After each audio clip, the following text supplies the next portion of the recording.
What's up, Duck family? I hope you all are doing well. I hope even now as you're listening and watching this video, I hope that you're advancing and acquiring the kingdom of God. Yes, we're still in our series Move. And last week we kicked off the first part of Judges dealing with Ehud, the left-handed warrior. The title of that sermon was No Guts, No Glory. If you were there, you were there. You were in for a treat. If you have not heard of Ehud, you'll find him in the book of Judges, Judges chapter 3, verses 12 through the duration of the chapter. But hey, this week we're moving forward. We're going to be covering Deborah.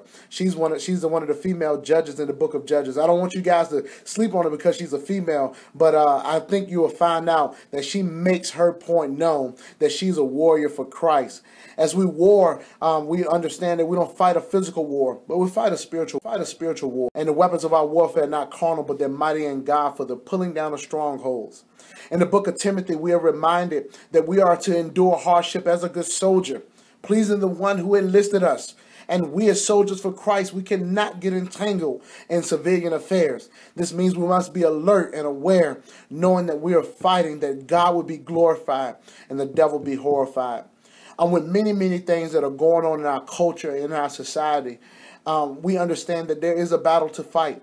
This means that we understand that the will of God is greater than some of the things we see. Therefore, we're all praying and we're believing and we're doing our part in ensuring that God's will be done on earth as it is in heaven. Family, I hope that you're excited for what God is about to do and for what he's doing. If you're listening to this and you're going to be in town on Sunday and you're going to be in Harrisonburg and you're coming by Duck, come dressed like a warrior. This means you can come with fatigues on, with boots. You can come with paint. You can come with face paint. You can come with a karate gi on. You can come up dressed up like a politician who believes that you're there to make an impact in their field. No matter what it is, you come dressed like the warrior that you are.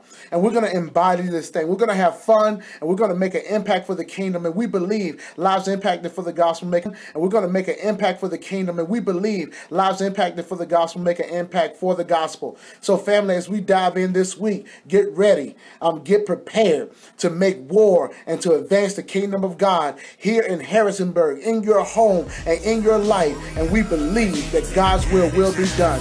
Blessings and peace as you continue to press forward towards the mark of the high calling.